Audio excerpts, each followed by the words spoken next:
Okay, so since it's quarantine and I'm getting a bit bored, I've decided to just read a book and maybe share with you a couple of chapters from one of my favorite books, which is Anne of Green Gables by Ella Montgomery.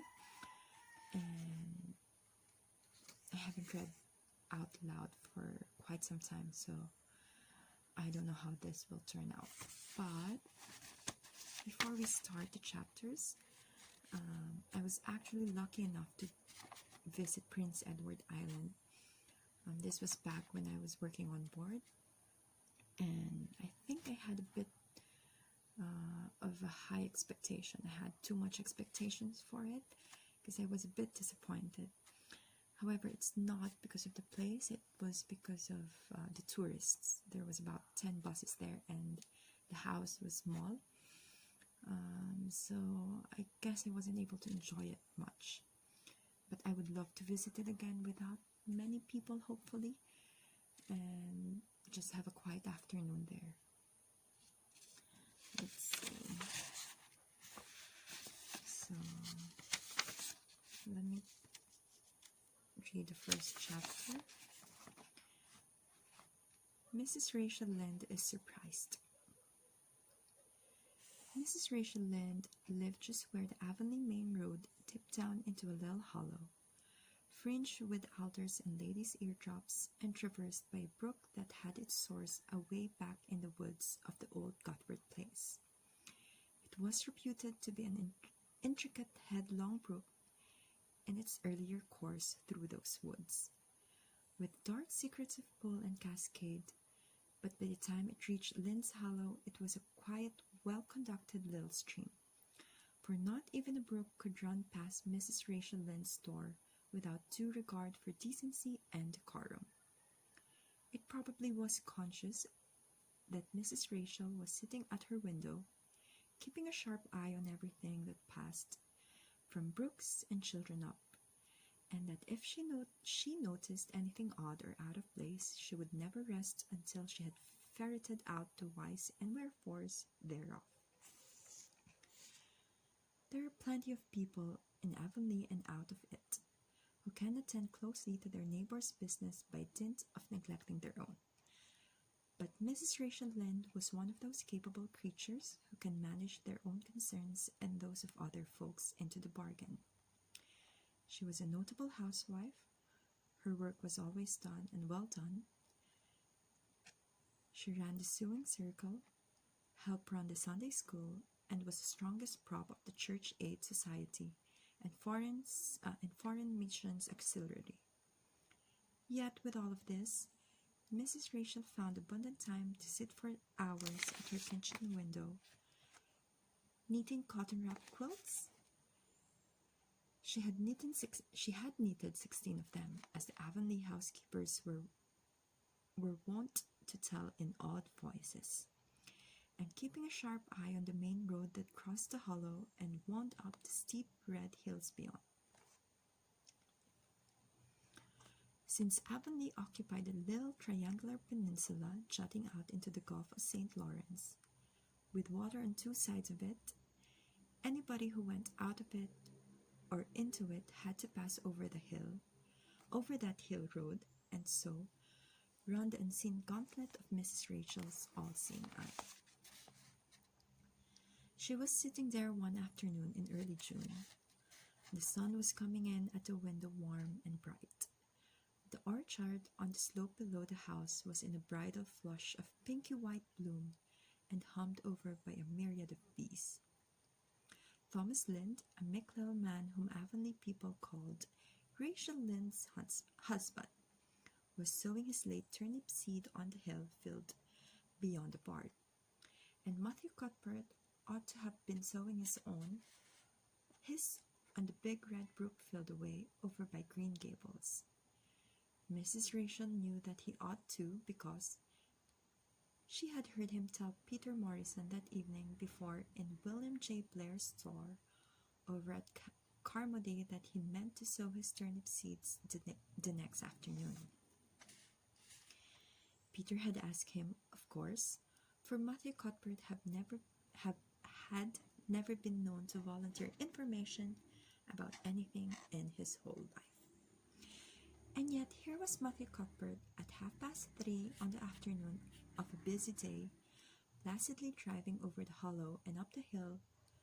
Moreover, he wore a white collar and his best suit of clothes, which was plain proof that he was going out of Avonlea. And he had the buggy and the sorrel mare, which betokened that he was going a considerable distance. Now, where was Matthew Cuthbert going, and why was he going there? Had it been any other man in Avonlea, Mrs. Rachel, deftly putting this and that together, might have given a pretty good guess as to both questions. But Matthew so rarely went from home that it must be something pressing and unusual which was taking him. He was the shyest man alive and hated to have to go among strangers or to any place where he might have to talk. Matthew, dressed up with a white collar and driving in a buggy, was something that didn't happen often. Mrs. Rachel, ponder as she might, could make nothing of it, and her afternoon's enjoyment was spoiled. "I'll just step over to Green Gables after tea and find out from Marilla where he's gone and why," the worthy woman finally concluded. "He doesn't generally go to town this time of year, and he never visits. If he'd run out of turnip seed, he wouldn't dress up and take the buggy to go for more. He wasn't driving fast enough to be going for the doctor, yet something must have happened since last night to start him off. I'm clean puzzled, that's what, and I won't know a minute's peace of mind or conscience until I know what has taken Matthew Cuthbert out of Avonlea today." Accordingly, after tea, Mrs. Rachel set out, and she has not far to go. The big, rumbling, orchard-embowered house where the Cuthbert lived was a scant quarter of a mile up the road from Lynn's Hollow. To be sure, the long lane made it a good deal further. Matthew Cuthbert's father, as shy and silent as his son after him, had got as far away as he possibly could from his fellow man without actually retreating into the woods, when he founded his homestead. Green Gables was built in the furthest edge of his cleared land, and there it was to this day, barely visible from the main road, which all other Avonlea houses were so sociably suited. Mrs. Rachel Lynde did not call living in such a place living at all. "It's just staying, that's what," she said as she stepped along the deep-rooted grassy lane bordered with wild rose bushes. It's no wonder Matthew and Marilla are both a little odd, living way back here by themselves. Trees aren't much company, though dear knows if there were, there'd be enough of them. I'd rather look at people. To be sure, they seem contented enough. But then, I suppose, they're used to it. A body can get used to anything, even to being hanged, as the Irishman says." With this, Mrs. Rachel stepped out of the lane into the backyard of Green Gables. Very green and neat and precise.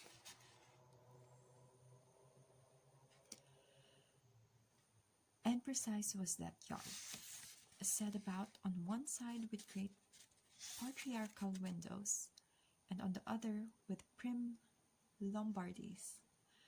Not a stray stick nor stone was to be seen, for Mrs. Rachel would have seen it if there had been. Privately, she was of the opinion that Marilla Cuthbert swept that yard over as often as she swept her house. One could have eaten a meal off the ground without overbrimming the proverbial peck of dirt. Mrs. Rachel rapped smartly at the kitchen door and stepped in when bidden to do so. The kitchen at Green Gables was a cheerful apartment, or would have been cheerful if it had not been so painfully clean as to give it something of the appearance of an unused parlor. Its windows looked east and west. Through the west one, looking out on the backyard, came a flood of mellow June sunlight. But with the east one, whence you got a glimpse of the bloom white cherry trees in the left orchard, and nothing. Slender birches down in the hollow by the brook was screened over by a tangle of vines. Here sat Marilla Cuthbert. When she sat at all, always slightly distrustful of sunshine, which seemed to her too dancing and irresponsible a thing for a world which was meant to be taken seriously. And here she sat now, knitting, and the table behind her was laid for supper. Mrs. Rachel, before she had fairly closed the door, had taken a mental note of everything that was on that table. There were 3 plates laid, so that Marilla must be expecting someone home, with Matthew to tea, but the dishes were everyday dishes, and there was only crab-apple preserves and one kind of cake, so that the expected company could not be any particular company. Yet what of Matthew's white collar and the sorrel mare? Mrs. Rachel was getting fairly dizzy with this unusual mystery about quiet and mysterious Green Gables. "Good evening, Rachel," Marilla said briskly. "This is a real fine evening, isn't it? Won't you sit down? How are all your folks?" Something that, for lack of any other name, might be called friendship existed, and always existed, between Marilla Cuthbert and Mrs. Rachel, in spite of, or perhaps because of, their dissimilarity. Marilla was a tall, thin woman, with angles and without curves. Her dark hair showed some gray streaks and was always twisted up in a hard little knot behind, with 2 wire hairpins stuck aggressively through it. She looked like a woman of narrow experience and rigid conscience, which she was, but there was a saving something about her mouth, which, if it had been ever so slightly developed, might have been considered indicative of a sense of humor. "We're all pretty well," said Mrs. Rachel. "I was kind of afraid you weren't, though when I saw Matthew starting off today, I thought maybe he was going to the doctor's." Marilla's lips twitched understandingly. She had expected Mrs. Rachel up. She had known that the sight of Matthew jaunting off so unaccountably would be too much for her neighbor's curiosity. "Oh no, I'm quite well, although I had a bad headache yesterday," she said. "Matthew went to Bright River. We're getting a little boy from an orphan asylum in Nova Scotia, and he's coming on the train tonight." If Marilla had said that Matthew had gone to Bright River to meet a kangaroo from Australia, Mrs. Rachel could not have been more astonished. She was actually stricken dumb for 5 seconds. It was unsupposable that Marilla was making fun of her. But Mrs. Rachel was almost forced to suppose it. "Are you in earnest, Marilla?" she demanded, when voice returned to her. "Yes, of course," said Marilla, as if getting boys from orphan asylums in Nova Scotia were part of the usual spring work on any well-regulated Avenue farm, instead of being an unheard-of innovation. Mrs. Rachel felt that she had received a severe mental jolt. She thought in exclamation points. A boy? Marilla and Matthew Cuthbert, of all people, adopting a boy? From an orphan asylum? Well, the world was certainly turning upside down. She would be surprised at nothing after this. Nothing.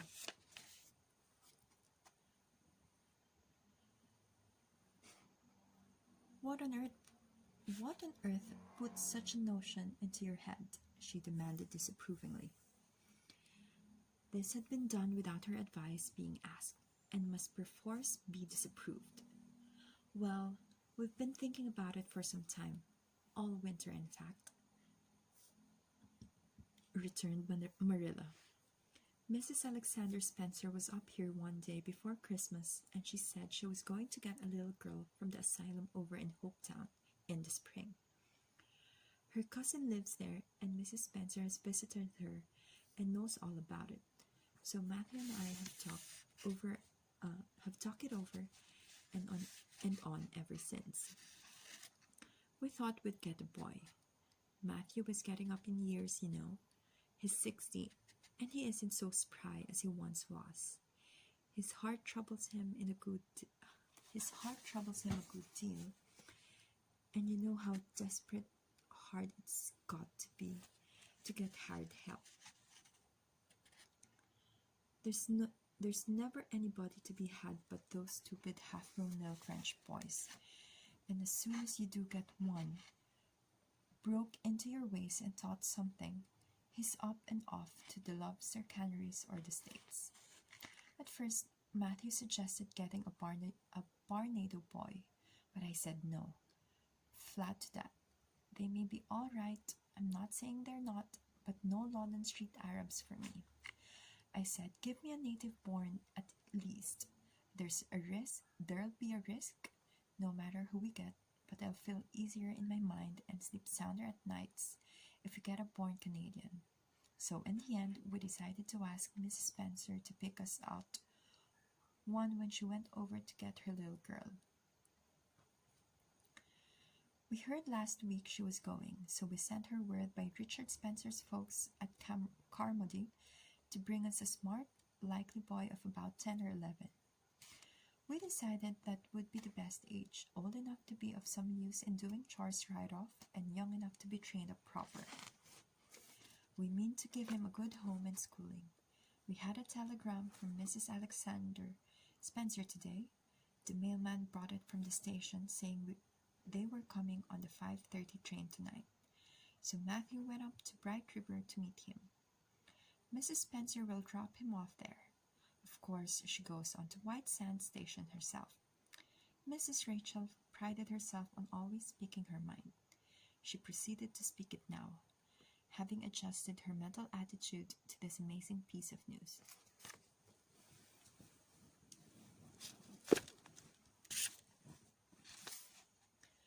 Well, Marilla, I'll just tell you plain that I think you're doing a mighty foolish thing.